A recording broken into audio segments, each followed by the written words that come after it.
right beside Brad, opens the door, puts the tools up in the front seat, pulls a gun out, and turns to face Brad.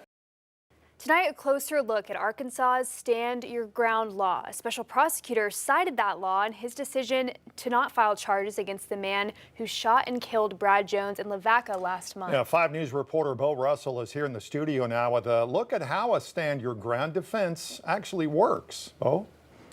Attorneys for Brad Jones' family are looking through the case file tonight, laying the groundwork for a possible wrongful death lawsuit. This after a prosecutor says the shooter was justified.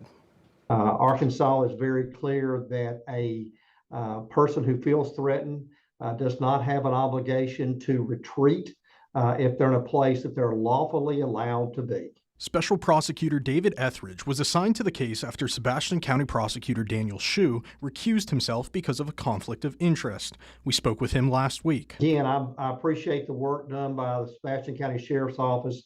They did a good job on this. But attorney Kevin Metcalf, hired by the Jones family, says he sees issues with how this investigation was conducted. I do have serious concerns about the validity of some of the information that they got. Me personally, there are concerns over how Kermit got in that position that he was anyway. Metcalf is talking about how the shooter, Kermit Acosta, walked past Jones, grabbed his gun from his truck, and then shot him after a brief conversation. Video taken from an officer's vehicle that was driving by shows the scene of the shooting just minutes before it happened. He didn't hesitate. He wasn't worried about him being there. He walked right around him, opened the door right beside Brad, put his tools in there, grabbed his gun, turned around, and that's where the encounter took place. After speaking with Special Prosecutor Etheridge and attorney Kevin Metcalf, I reached out to Washington County Chief Deputy Prosecutor Dennis Dean, who is not at all connected to this case, to ask questions about how a stand your ground defense works.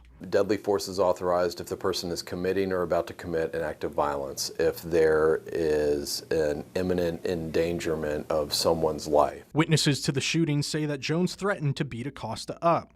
I asked Dean if the threat of being beat up is enough to shoot someone under stand your ground law. No, yeah, this is a debilitating injury that we're talking about. So either death or a serious physical injury, something that's going to permanently maim you or impair you or scar you. So it's not just punching somebody in the nose. Dean says stand your ground cases are rare and very specific about when the defense can be used. If you're standing in your front yard and somebody says, I'm going to hurt you, I'm going to kill you, and their hands are at their side and they're not showing any weapon or anything, you can't just pull out a gun and shoot them. Now, again, to reiterate, Dennis Dean is not connected to this case at all. He simply took time to speak with me today about stand your ground laws. Attorneys at Atwell Law Firm say they're still waiting for more requested documents to be sent to them, but they're close to making a decision on if they will file a wrongful death lawsuit. Thanks, Bo. Well, Barling's police chief says they've concluded a search for Donald McGrew. He was believed to be the driver of a car that was recovered from the Arkansas River this week. The chief says despite a search on land, air, and water, they were not able to find McGrew. Several agencies from across the River Valley also helped with this search. Well, a new violent crime task force in Fort Smith is a direct response to a recent surge of shootings in the city. 5 News reporter Lauren Spencer talked to the police department to learn the details. While Fort Smith police say violent crimes have been trending downwards over the past 3 years, they believe a small group of offenders is behind a recent surge in shootings. There was 2 that happened this week in 2 different locations across the city, and now they're creating a violent crimes task force. The department says it created the violent crimes task force after multiple recent shootings, including drive-bys that damaged property and even claimed a life. The new task force will combine specialized officers and resources to go after violent offenders, strengthen community partnerships, and keep the public updated as progress is made. One person's lost their life, there's been property damage, it's completely unacceptable, and even though our violent crime is trending downward over the last 2 years, we want to get ahead of something like this before another tragedy occurs. Police say the community can help directly by calling in anything that they think is suspicious activity or any information on the recent shootings. Police can also send those tips into Fort Smith Crime Stoppers. In Fort Smith, covering news where you live, Lauren Spencer, 5 News. And we often come to these and say, these unspeakable tragedies, or there's no words for this. There shouldn't be words for these types of incidents because they should not happen.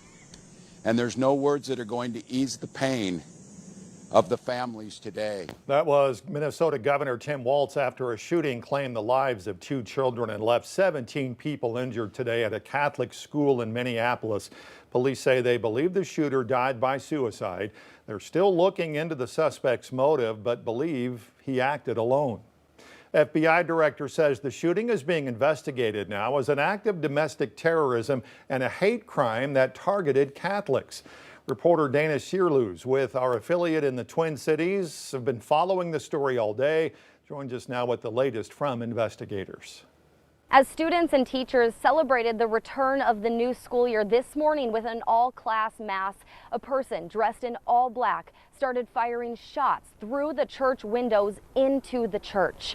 Right now, 2 children are dead, an 8-year-old and a 10-year-old, and 17 others are hurt. However, the newest information we just got from officials, they say that all 17 are expected to survive. Now, this all started around 8:30 this morning. Police say the suspect barricaded several doors, then shot multiple rounds with a rifle through the windows while students were inside worshiping and praying. Officials say the suspect had a shotgun, a handgun, and a rifle. One student shares the horrific moments this all unfolded. It was like right beside me. I was like 2 seats away from the stained glass windows.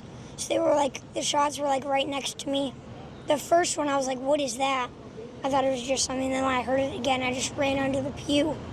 And then I covered my head. My friend Victor like saved me though, because he laid on top of me, but he got hit. Police identified the shooter as 23-year-old Robin Westman. Right now, officials do not know the exact motive, but Minneapolis police say they have found a manifesto online that has since been taken down for investigators to start going through. Minneapolis police say the suspect took their own life and acted alone. Many officials describing this as a terrible tragedy, and the community is left wondering what is next. Minnesotans will not step away. We'll stand with this community. We'll redouble ourselves to do the best we can to understand what we can do to prevent any parent from having to receive the calls they received today. Now, this is a very active investigation with a lot of questions still needing answers. Right now, the FBI says it is investigating this as an act of domestic terrorism and a hate crime targeting Catholics. There are several vigils planned throughout the community this evening. In Minneapolis, I'm Dana Searloos. Coming up tonight at 10, we're going to hear from a local mental health expert about how to deal with the anxiety of today and what happened at the U of A campus on Monday. We'll, of course, continue following developments from investigators in Minnesota. You can find any updates on the free 5 News smartphone app.